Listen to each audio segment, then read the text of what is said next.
dedicated to Eastern and Southern Kentucky. This is WYMT Mountain News This Morning.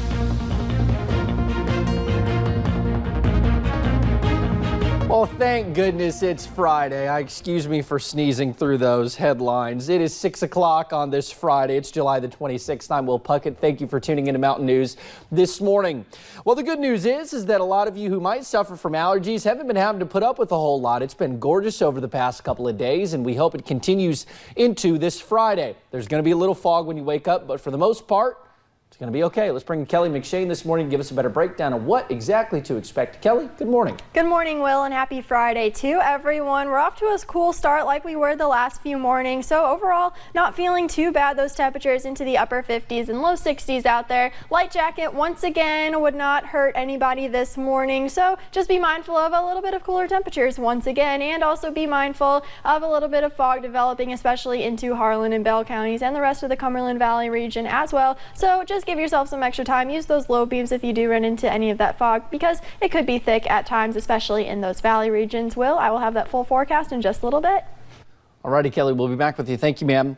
Well, Pike County is dealing with the loss of one of their own after a battle with leukemia. 16-year-old Shaylee Cobb. WYMT's Madison Pergram talked to Shaylee's family and friends and has more on her short life and legacy. It's a life taken far too soon. It took my breath. I mean, it did. 16-year-old Shaylee Cobb lost her long-fought battle with leukemia on Wednesday. Just that sparkly smile and that go-get-em attitude. She was a fighter. After 9 months in the hospital, her body just couldn't fight any longer. Her body was just so tired. Shaylee's Aunt Dina Smith says even though she's gone, she continues to hold on to one thing, a necklace that Shaylee got her this past Christmas. Our little angel, I mean, she really is now. Not only was she loved by her family, but loved by everyone she came in contact with. She was a lovely person, lovely in the classroom as far as a student. She was a lovely friend. She was a lovely person. Bethany Thompson was Shaylee's teacher and says that walking into school in August will not be the same. It will be very sad. Like I said, she had a lot of friends who loved her. Making an impact and inspiring others. I know she'd be like, get on with it, you know?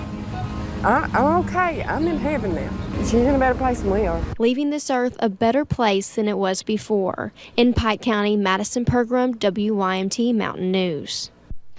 Now the visitation for Shaylee is today from 6 to 10 at Community Funeral Home, and the funeral is Sunday at 2.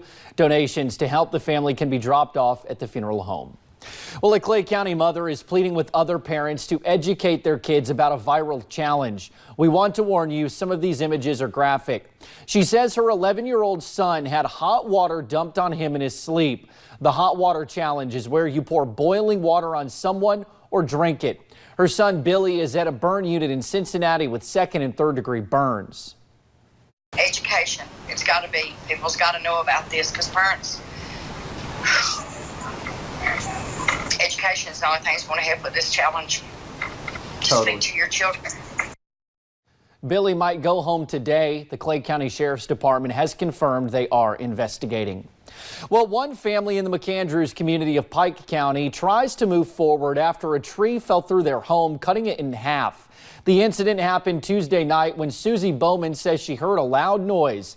Then her husband called for help. She says she stumbled through a dark house, stepping on glass and debris to find the ceiling of her home had caved in. The couple realized a tree had broken across the road from their home, landing on their roof. He slid down out of his recliner and crawled out of there. And I run back, got my little dog and a few little things, and crawled out from under the ceiling through the living room, got to the kitchen to safety. The power company told her the home will never be able to house electricity again, but she says it is a miracle that the two are safe, and she knows God has a plan for the family moving forward. 8 people are charged after a drug complaint in Knox County. Deputies there say when they arrived at a home in Corbin, they found meth along with meth pipes, scales, and a gun. Jason Bible, Heather Wagers, Rosanna Rainwater, and Jason Merida are charged with drug trafficking and possession of a handgun by a convicted felon. Carrie Gilliam, Marcus Holland, Ashley Hamilton, and Joseph Wagner are charged with drug trafficking. Wagner also had a previous warrant out for failing to appear in court. Well, we are learning new details in what police say easily could have been the deadly shooting of a Southern Kentucky law officer. The suspect in the shooting of McCreary County Deputy Tyler Watkins was back in court for a preliminary hearing yesterday. Mark Dungan of Pulaski County is charged with attempted murder and numerous other charges. WIMT's Phil Pendleton has more on what was said in the courtroom. Ronnie Bowling says when he learned of the shooting, he immediately headed for the scene in what many feared would be the deadly shooting of a lawman. But Tyler Watkins survived, and the suspect, Mark Dungan, is now charged with attempted murder.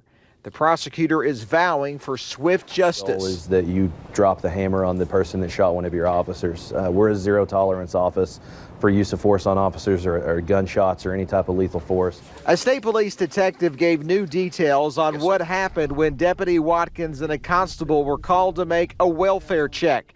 He said Dungan fired 2 shots toward the deputy and one hit him in the vest. And the other projectile entered Deputy Watkins' body in the lower abdominal region. Deputy Watkins returned fire towards Mr. Dungan's vehicle after collapsing beside his McCreary County Sheriff's Department marked cruiser. Watkins was airlifted from the scene to UT Hospital, where he underwent 2 surgeries and was released on Sunday. It's a relief, it's a miracle, but it's also a testament to our law enforcement here. We had a constable who was hit head on by Dungan as he was fleeing the scene, commandeered a 4-wheeler and applied a tourniquet, I think based on his own clothing, on the femoral artery to stop the bleeding, which probably saved his life. Dungan was charged with attempted murder and numerous other offenses. Probable cause was found, and the case is now in the hands of a grand jury. In McCreary County, Phil Pendleton, WYMT Mountain News. No attempt was made to lower Dungan's bond, which stands at $500,000 in cash. Well, police say 82-year-old Owsley County woman was murdered in her own home. The coroner says Olsey Bowling was murdered 1 week ago. A family member found Bowling's body in her home on Winkler's Branch Road north of Boonville.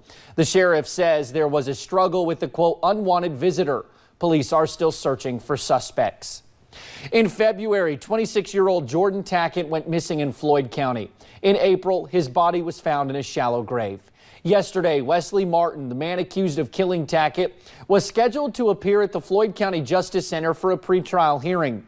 Many of Tackett's family and friends came to the courthouse because they say they wanted to honor his memory as they seek justice for Jordan. Very smart and very bright. He would give the shirt off his back to anyone.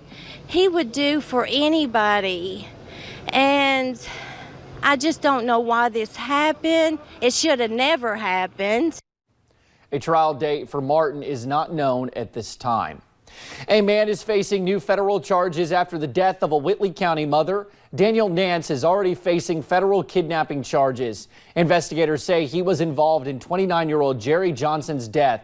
She was pregnant at the time.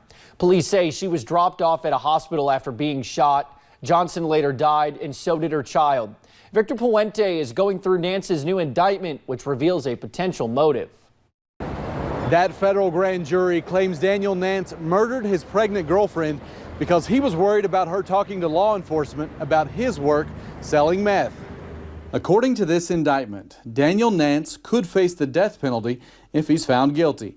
Jerry Johnson was 7 months pregnant when she was dropped off at Baptist Health Hospital in Corbin on March 16th. She had been shot in the neck and shoulder.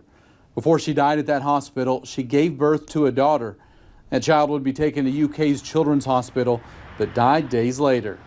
State police had said they would pursue murder and fetal homicide charges against Daniel Nance, but a Commonwealth's attorney tells me right now he's only facing federal charges. Those include tampering with a witness, kidnapping, conspiracy, and gun charges.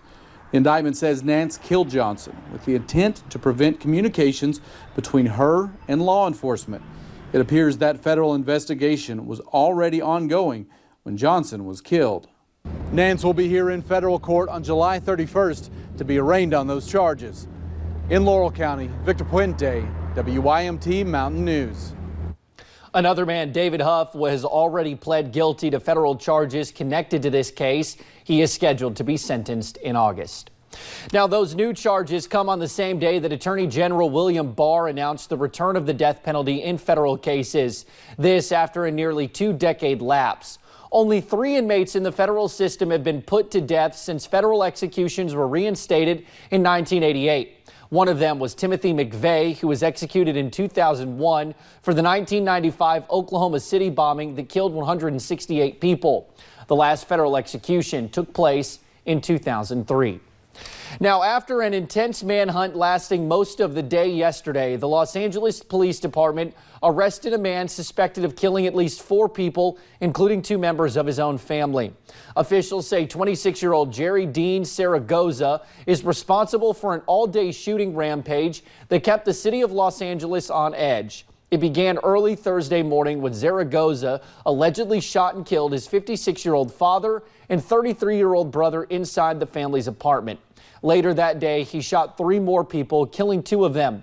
Police say it appears Zaragoza did not know the other 3 people. They were apparently in the wrong place at the wrong time.